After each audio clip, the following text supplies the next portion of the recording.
اور مومنوں مشرک عورتوں سے جب تک وہ ایمان نہ لائیں نکاح نہ کرنا، کیونکہ مشرک عورت خواہ تم کو کیسی ہی بھلی لگے اس سے مومن لونڈی بہتر ہے۔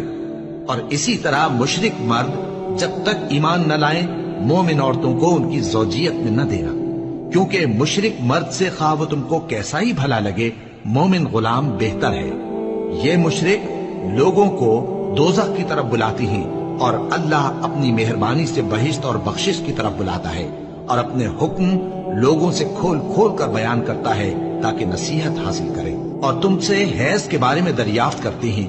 کہہ دو وہ تو نجاست ہے، سو ایام حیض میں عورتوں سے کنارہ کش رہو،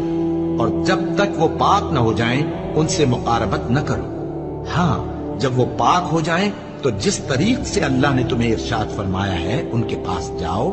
کچھ شک نہیں کہ اللہ توبہ کرنے والوں اور پاک صاف رہنے والوں کو دوست رکھتا ہے۔ تمہاری عورتیں تمہاری کھیتی ہیں تو اپنی کھیتی میں جس طرح چاہو جاؤ،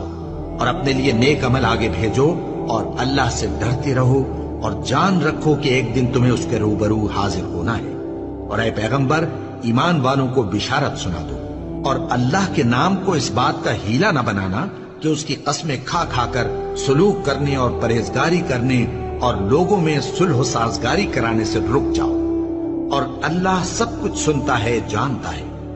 اللہ تمہاری لغو قسموں پر تم سے مواخذہ نہیں کرے گا، لیکن جو قسمیں تم قصد دلی سے کھاؤ گے ان پر مواخذہ کرے گا، اور اللہ بخشنے والا ہے بردبار ہے۔ جو لوگ اپنی عورتوں کے پاس جانے کی قسم کھا لیں ان کو 4 مہینے تک انتظار کرنا چاہیے۔ اگر اس عرصے میں قسم سے رجوع کر لیں تو اللہ بخشنے والا ہے، مہربان ہے۔ اور اگر طلاق کا ارادہ کر لیں تو بھی اللہ سنتا ہے جانتا ہے۔ اور طلاق والی عورتیں 3 حیض تک اپنے تئیں روکے رہیں، اور اگر وہ اللہ اور روز قیامت پر ایمان رکھتی ہیں تو ان کو جائز نہیں کہ اللہ نے جو کچھ ان کے شکم میں پیدا کیا ہے اس کو چھپائیں۔ اور ان کے خاوند اگر پھر موافقت چاہیں تو اس مدت میں وہ ان کو اپنی زوجیت میں لے لینے کے زیادہ حقدار ہیں۔ اور عورتوں کا حق مردوں پر ویسا ہی ہے جیسے دستور کے مطابق مردوں کا حق عورتوں پر ہے، البتہ مردوں کو عورتوں پر 1 درجہ فضیلت ہے، اور اللہ غالب ہے، صاحب حکمت ہے۔ طلاق صرف 2 بار ہے، یعنی جب 2 دفعہ طلاق دے دی جائے تو پھر عورتوں کو یا تو بطریق شائستہ نکاح میں رہنے دینا ہے یا بھلائی کے ساتھ چھوڑ دینا۔ اور یہ جائز نہیں کہ جو مہر تم ان کو دے چکے ہو اس میں سے کچھ واپس لے لو۔ ہاں اگر زن و شوہر کو خوف ہو کہ وہ اللہ کی حدوں کو قائم نہیں رکھ سکیں گے تو اگر عورت خاوند کے ہاتھ سے رہائی پانے کے بدلے میں کچھ دے ڈالے تو دونوں پر کچھ گناہ نہیں۔ یہ اللہ کی مقرر کی ہوئی حدیں ہیں، ان سے باہر نہ نکلنا، اور جو لوگ اللہ کی حدوں سے باہر نکل جائیں گے وہ گناہگار ہوں گے۔ پھر اگر شوہر 2 طلاقوں کے بعد تیسری طلاق عورت کو دے دے تو اس کے بعد جب تک عورت کسی دوسرے شخص سے نکاح نہ کر لے اس پہلے شوہر پر حلال نہ ہوگی۔ ہاں اگر دوسرا خاوند بھی طلاق دے دے اور عورت اور پہلا خاوند پھر ایک دوسرے کی طرف رجوع کر لیں تو ان پر کچھ گناہ نہیں،